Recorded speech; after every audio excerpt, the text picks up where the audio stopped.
예수님께서 명절을 맞으셔서 예루살렘 성전에 들어갔을 때 양문 곁에 베데스다라는 곳에서 여러 병자들을 만나게 되시죠. 특별히 38년 되어진 질병으로 고통 중에 있었던 한 사람을 만나게 되어집니다. 38년이라는 이 세월 자체만 보아도 이 사람이 얼마나 자신의 그 질병으로 고통 중에 있었는지를 알게 되어집니다. 예수님께서 베데스다, 자비의 집입니다. 자비가 있어야 될 연못이어야 되는데요.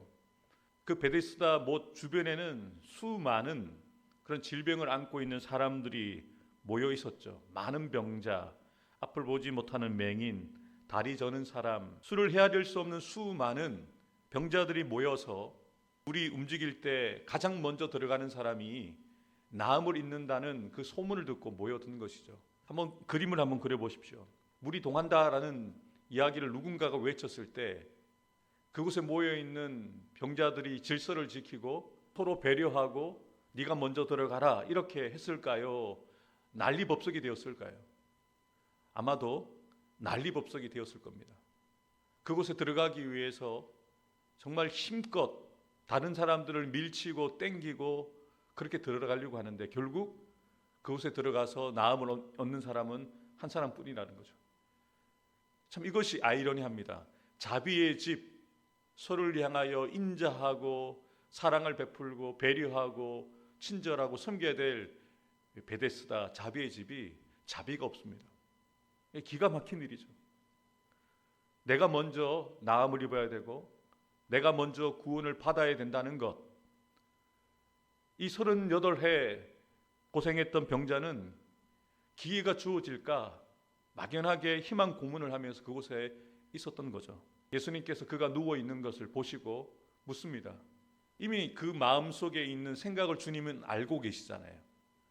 설명이 필요 없죠. 그 사람의 그 속에 있는 것을 주님은 이미 알고 계시기 때문에 물으실 필요가 없어요.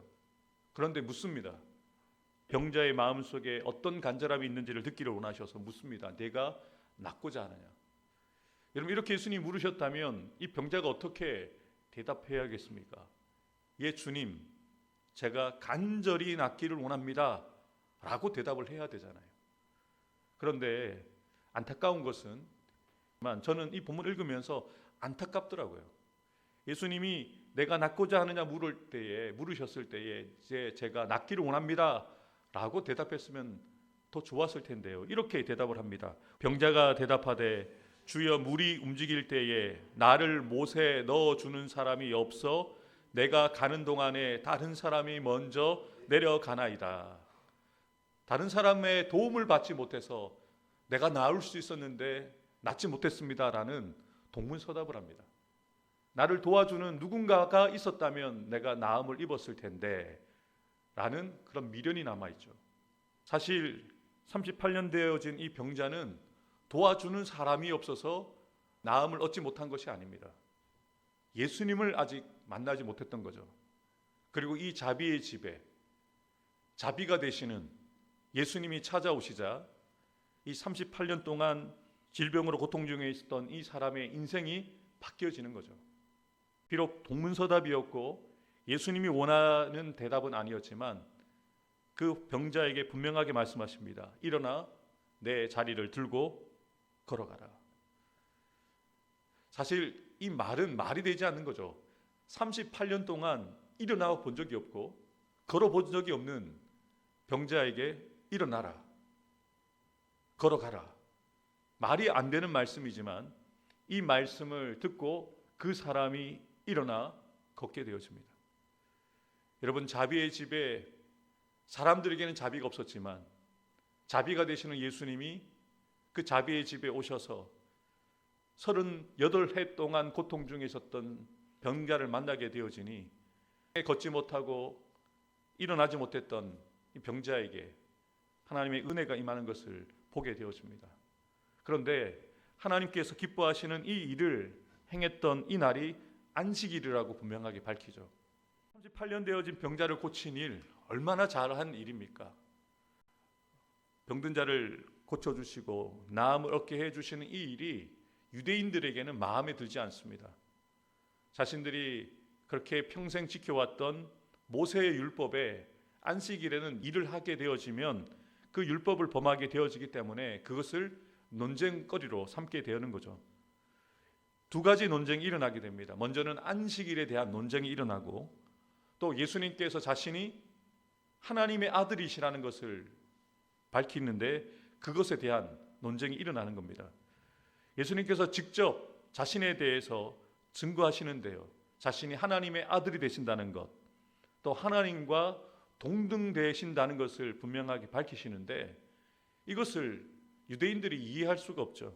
우리는 이미 하나님의 아들이신 예수님을 우리가 믿기 때문에, 또 예수님이 하나님이시라는 것을 우리가 말씀을 통해서 믿기 때문에 우리가 믿어지고 또 그것을 이해하지만, 이들은 사실 이해할 수가 없습니다. 왜냐하면 자신들 앞에 서 있는 30대 초반의 청년이 어찌 하나님의 아들이 될 수 있는가? 어찌 30대 초반에 나사렛 출신의 예수라는 이 청년이 어떻게 하나님과 동등됨을 가질 수 있는가? 믿을 수가 없는 거죠. 못 믿는 거예요. 그리고 그들이 가지고 있었던 율법에 대한 지식이 오히려 예수님을 믿지 못하게 만들었던 거죠. 예수님께서는 친히 자신이 하나님의 아들이시라는 것, 그리고 하나님과 자신이 동등되어진다는 증거를 분명하게 두 가지를 밝힙니다. 먼저는 하나님께서 일하실 때 자신이 바로 곁에서 지켜보았다는 것을 말씀하십니다. 두 번째는 하나님도 하셨고 또 자신도 동일하게 하나님의 일을 하기 때문에 자신은 하나님의 아들이고 또 하나님과 동등되어진다는 것을 분명하게 본문을 통해서 말씀하고 있는 것이죠. 예수님께서 말씀하고 계시는 그 일이 구체적으로 무엇일까요? 하나님이 하시는 일, 자신도 하시는 일에 대해서 말씀하시는데 두 가지를 말씀하십니다. 죽은 자를 살리는, 생명을 주는 일을 예수님이 하신다는 겁니다. 두 번째는 하나님이 심판하시는데 자신도 그 심판의 권한을 가지고 있다라고 말씀하십니다. 예수님은 계속해서 자신이 하나님의 아들이 되신다는 것과 자신이 하나님과 동등되신다는 확실한 증거를 세 가지를 말씀하십니다. 내가 만일 나를 위하여 증언하면 내 증언은 참되지 아니하되 나를 위하여 증언하시는 이가 따로 있으니 나를 위하여 증언하시는 그 증언이 참인 줄 아노라. 아멘. 예수님은 자기에 대한 증거가 참이다, 진실되다라는 것을 먼저 말씀하십니다. 만일 누군가가 자기 스스로 자기에 대해서 증거하면 그것을 믿을 수 없겠지만, 신명기 19장 15절에 보면 두세 사람의 증인이 있으면 그 증거가 참되다는 것을 분명하게 말씀하고 있거든요.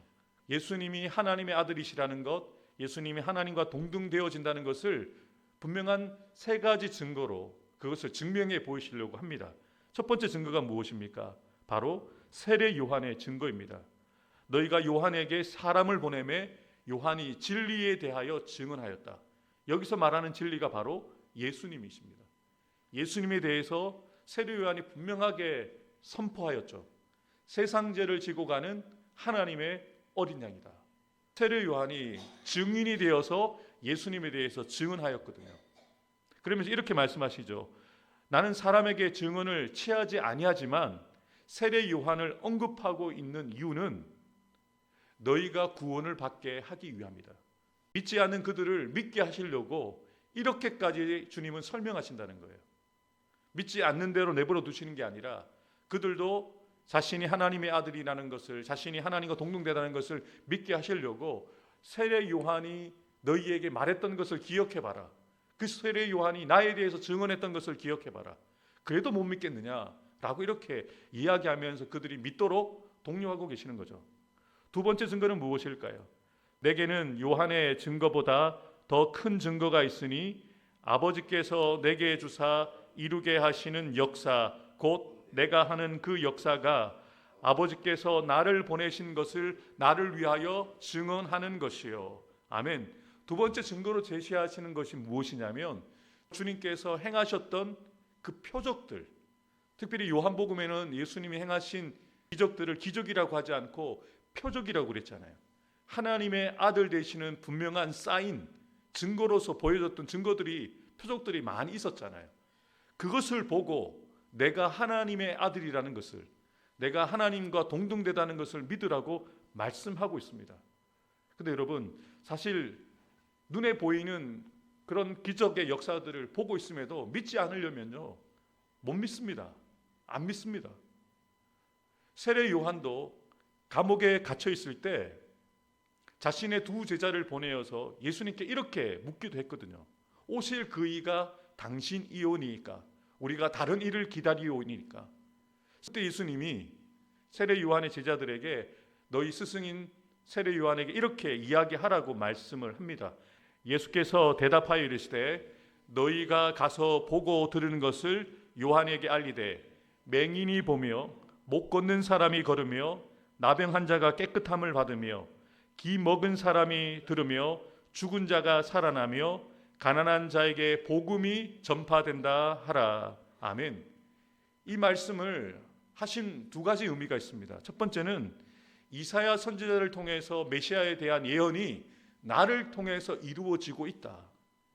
두 번째는 자신의 사역이, 자신이 행하고 있는 이러한 일들이 하나님이 보내신 메시아 구원자가 된다는 것을 증명하는 증거가 된다는 것을 분명하게 말씀해 주시기 위해서 굳이 예수님께서 행하고 있는 그 기적들, 표적들에 대해서 구체적으로 말씀하고 있다는 것이죠.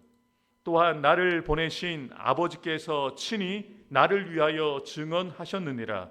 너는 아무 때에도 그 음성을 듣지 못하였고 그 형상을 보지 못하였으며 그 말씀이 너희 속에 거하지 아니하니 이는 그가 보내신 이를 믿지 아니함이라. 아멘.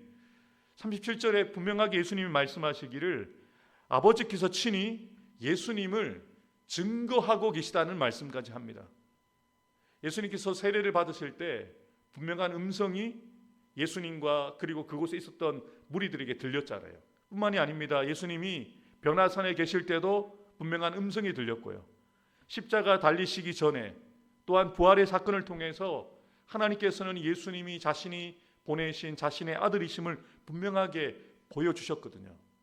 그런데 안타까운 것은요, 이러한 확실한 증거들이 많이 있었음에도 불구하고 그들이 이 말씀을 담아두지 않기 때문에, 그 증거들을 마음속에 담지 않았기 때문에 하나님이 보내신 이를 믿지 않고 예수님을 보내신 하나님을 믿지 않았다라고 안타까운 마음에 주님께서 말씀하고 계시는 거죠.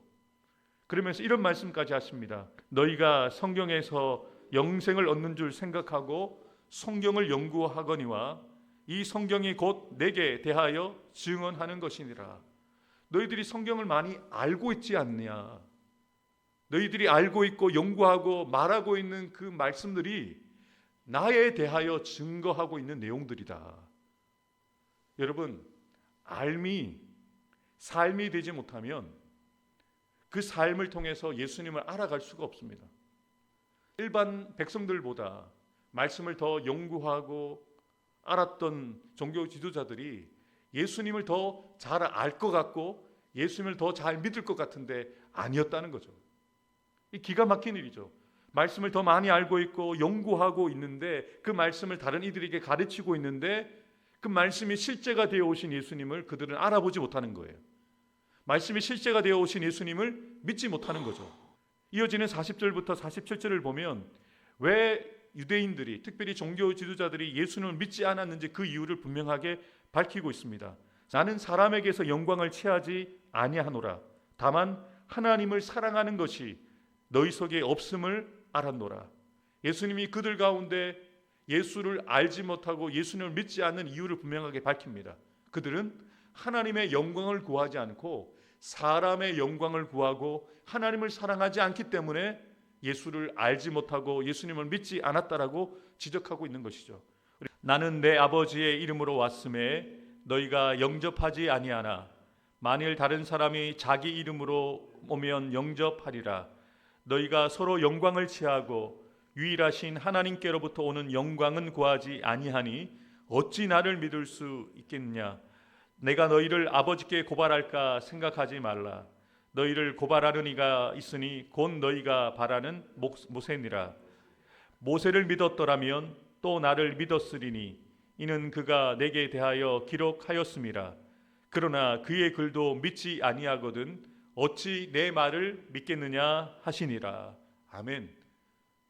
기가 막힌 사실을 그들에게 밝히죠. 너희들이 말씀을 읽는데 모세의 율법을 읽고 있지만 믿지 않았다. 또한 너희들이 말씀을 읽고 연구하는 것은 하나님의 영광을 구하는 일이 아니라 사람의 영광을 구하는 것. 남들보다 말씀을 더 많이 알고 있고 남들보다 종교적인 의식들을 더 많이 한다는 것을 자랑하기 위하기 때문에 너희들이 나를 믿을 수가 없다라고 그들의 문제를 정확하게 진단하고 계시는 거죠. 오늘 주신 말씀을 통해서 우리가 알고 있는 성경적인 지식이 우리가 다른 이들에게 말하고 있는 우리의 그 신앙의 고백들이 삶으로 연결되어지고 있는지를 살펴보아야 됩니다. 우리가 알고 있는 알미 우리의 삶 속에 실제가 되지 못하면 우리는 예수님을 닮아갈 수가 없다는 거죠. 성경을 아는 것도 중요하고 성경을 아는 대로 그 다른 이들에게 말하고 전하는 것도 중요하지만 그 말씀이 우리에게 실제가 되어지는 것이 먼저라는 것이죠. 그래서 오늘 설교의 제목을 이렇게 잡아보았습니다. 알미 우리의 삶 가운데 실제가 되어질 때 예수님을 닮아가는 닮이 되어질 수 있다. 베데스다 자비의 집에서 자비를 경험하도록 나보다 다른 사람들을 먼저 배려하고 섬기는 사랑이 차고 넘쳐 흐르는 우리 교회와 성도 되어지게 하옵소서.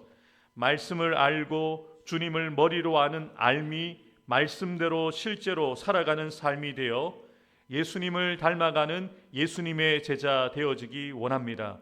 하나님께서 나의 사랑하는 부산로 교회와 나의 사랑하는 성도들의 가정과 자녀들 일터 위에 복에 복을 주시고 지켜주시며 더 큰 은혜와 능력을 더하여 주셔서 늘 평안하고 편안하게 하옵소서. 아멘.